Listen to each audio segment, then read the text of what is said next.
বেলেঘাটা জুড়ে অন্যান্য আরো অনেক জায়গা থেকে খবর আসছে, আমি বেলেঘাটার কথা বলছি।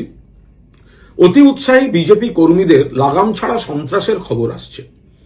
একটি মৃত্যুর খবর এসছে, তার বিস্তারিত নেওয়া হচ্ছে ৩৫ নম্বর ওয়ার্ডে। ৫৭ নম্বর ওয়ার্ডে ব্যাপক ভাঙচুর, দোকান দখল, মানুষের ঘর থেকে বার করে দেওয়া, এগুলো চলছে। ৩৩ নম্বর ওয়ার্ডে পবিত্র বিশ্বাসের পার্টি অফিসে হামলা করে নৃশংসভাবে পবিত্রবাবুকে মারা হয়েছে। ৩০ নম্বর ওয়ার্ডে ভাঙচুর চলছে। আমি কুণাল ঘোষ, বেলেঘাটা বিধানসভা কেন্দ্রে বিধানসভা নির্বাচনে জয়ী তৃণমূল কংগ্রেসের প্রার্থী। আমি প্রথমেই বেলেঘাটার সমস্ত নাগরিককে, যারা ভোট দিয়েছেন বা ভোট দেননি, প্রত্যেককে আমার নমস্কার জানাচ্ছি, বড়দের প্রণাম জানাচ্ছি।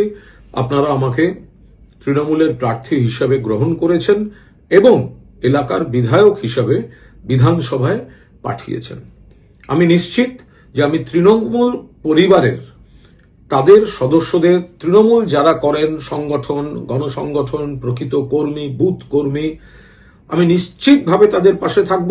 আবার বিধায়ক হিসেবে আমি যখন কাজ করব তখন শুধু তৃণমূল নয়, অন্যান্য যে যে রাজনৈতিক দল, তাদের যদি কোনো উপকারে আমি লাগি, এলাকার সামগ্রিক উন্নয়নে যা যা আমার করণীয়, সেখানে আমি কোনো রকম দল, মত, জাতি, ধর্ম এসব দেখার কোনো প্রশ্ন নেই।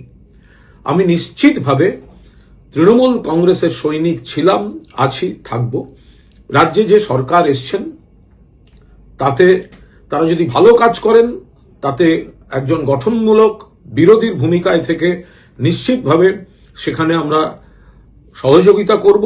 কিন্তু যেখানে জনবিরোধী বা মানুষের ক্ষতি বা বাংলার ক্ষতির বিষয় হয়, বা যে যে প্রতিশ্রুতি তারা দিয়েছেন মানুষকে প্রভাবিত করতে, সেগুলি যদি পালিত না হয়, সেক্ষেত্রে আমরা গঠনমূলকভাবে বিরোধী দলের ভূমিকা আমরা পালন করব। পাশাপাশি একটা কথা বলবো, বেলেঘাটা জুড়ে অন্যান্য আরো অনেক জায়গা থেকে খবর আসছে, আমি বেলেঘাটার কথা বলছি। অতি উৎসাহী বিজেপি কর্মীদের লাগাম ছাড়া সন্ত্রাসের খবর আসছে। একটি মৃত্যুর খবর এসছে, তার বিস্তারিত নেওয়া হচ্ছে ৩৫ নম্বর ওয়ার্ডে। ৫৭ নম্বর ওয়ার্ডে ব্যাপক ভাঙচুর, দোকান দখল, মানুষের ঘর থেকে বার করে দেওয়া, এগুলো চলছে। ৩৩ নম্বর ওয়ার্ডে পবিত্র বিশ্বাসের পার্টি অফিসে হামলা করে নৃশংসভাবে পবিত্রবাবুকে মারা হয়েছে। ৩০ নম্বর ওয়ার্ডে ভাঙচুর চলছে। ২৮-এ দু একজন একটু ওড়ার চেষ্টা করেছেন। তো এখন এগুলো তো কাম্য নয়। আমি শুধু আমার কথা বলতে পারি।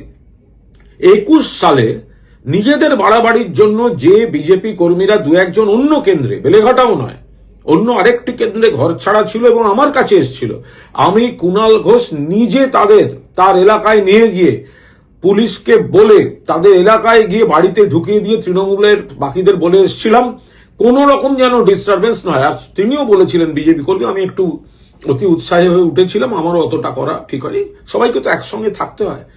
তো ফলে আমি সেরম একটি লোক যে আজকে বেলেঘাটা বিধানসভায় আমি বিধায়ক নির্বাচিত হয়েছি। তো এখন সেখানে সেই বেলেঘাটা বিধানসভায় কেন আপনারা হামলা করছেন বিজেপি? আমি কোনো হামলা বা অন্যায়কে কোনোদিন প্রশ্রয় দিয়েছি? কেউ বলবেন না।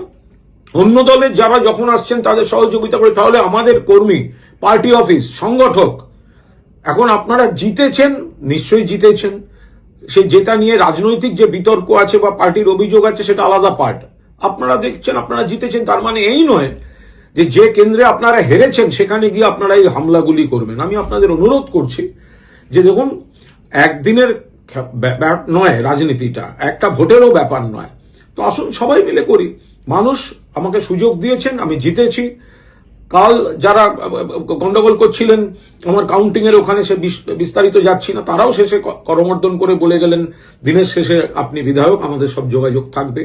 আমিও সেটা খোলা মনে গ্রহণ করছি।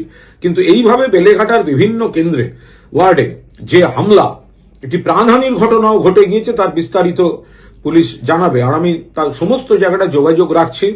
পুলিশকে বলা হয়েছে, আমার নির্বাচনী এজেন্ট আইনজীবী অয়ন চক্রবর্তী সংশ্লিষ্ট মহলে সমস্ত অভিযোগ দায়ের করছেন। ওসির সঙ্গে কথা হয়েছে, যা যা করণীয় শান্তি ফেরানোর করছি। কিন্তু বিজেপিকে বলছি, গতবার যে ব্যক্তি আপনাদের ঘরছাড়াদের নিজে দাঁড়িয়ে থেকে বাড়ি ফিরিয়েছে, এবার আমার ভোটের আগে আমাদের ছেলেরা অতি উৎসাহে কাজ করলে সিপিএম এর পোস্টারের উপর পোস্টার মারলে আমি দাঁড়িয়ে আমার নিজের পোস্টার ছেড়ে দিয়েছি, আপনি সেই মানসিকতার লোক জেতার পর তার এলাকায় যদি কর্মীদের আক্রমণ করেন, হামলা করেন, সাধারণ মানুষ, দোকানদার, এদের উপর অত্যাচার হয়, সেটা বোধহয় ঠিক হচ্ছে না। আমার আবেদন, এলাকায় শান্তি থাকুক, শান্তি ফেরানোর সমস্ত রকম প্রচেষ্টা বিধায়ক হিসেবে আমি অব্যাহত রাখছি এবং আমার যারা 8 জন কাউন্সিলর রয়েছেন, অন্যান্য সিনিয়র নেতৃত্ব রয়েছেন, সংগঠকরা রয়েছেন, বুথ কর্মীরা রয়েছেন, আমি যথাসম্ভব যোগাযোগ রেখে পুলিশ প্রশাসনের সঙ্গে কোঅর্ডিনেশন রেখে শান্তি ফেরানোর চেষ্টা করছি এবং সেটা বিজেপি, আপনারা দয়া করে এই হামলা আক্রমণগুলো বন্ধ করুন, আপনারা সহযোগিতা করুন, আমরাও সহযোগিতা করব। ধন্যবাদ।